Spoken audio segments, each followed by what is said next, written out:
Hello, here's number 6. Use the following diagram to answer the following questions. Looks kind of like a pinwheel figure here. You can sort of picture it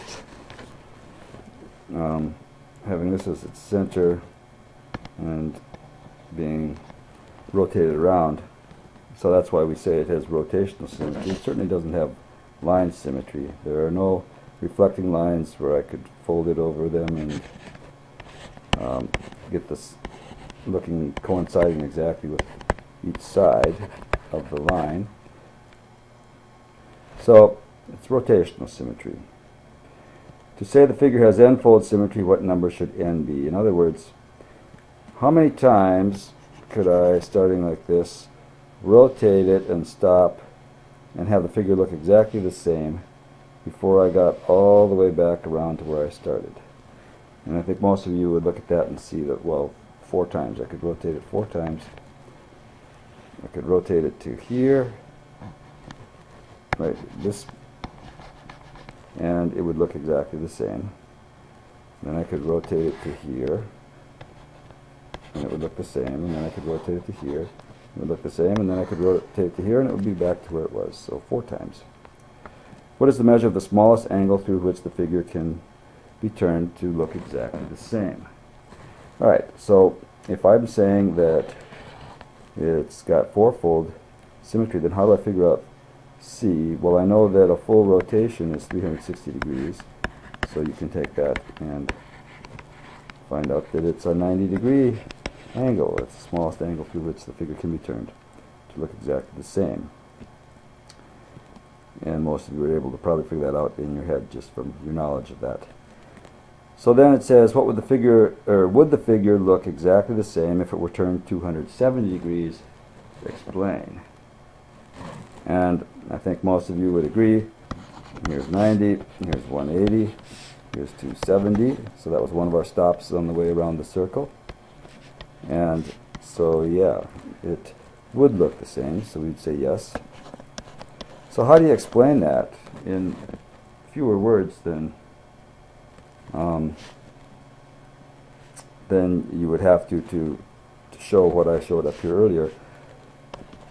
You could say that, mathematically speaking, 270 divided by 90 equals 3, which is an integer value. Remember what integers are: all the whole numbers plus their opposites. Of course, 0 doesn't have an opposite, but it's a whole number.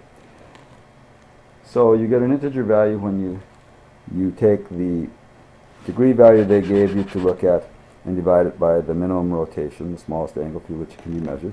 If you get an integer value, you don't get a decimal, you don't get 3.268 or something like that. That means it would look exactly the same. That's how we decide that. So to explain that, you would say 270 divided by 90 is an integer value.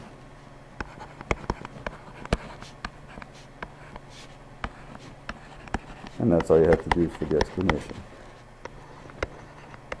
You may in elementary school you probably use the vocabulary that, well, it divides out evenly, meaning not that it comes to an even number, but that it doesn't leave a remainder. It doesn't have any number but 0 after the decimal point. Alright, does the figure have point symmetry? Remember that point symmetry is a specific type of rotational symmetry, which means I could rotate it 180 degrees so it would have 2-fold symmetry and it would look the same. Yes, it does.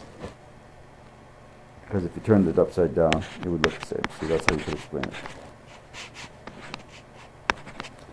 If the figure were turned upside down, it would look the same.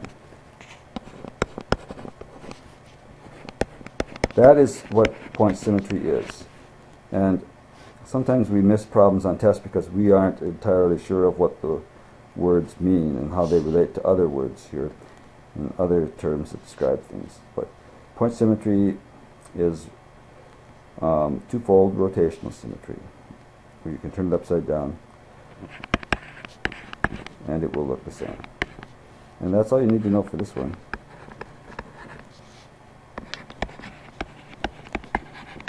So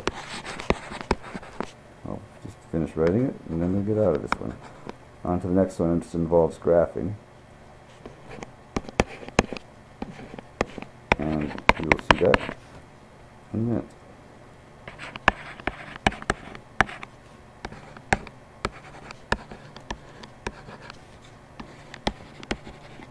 Okay.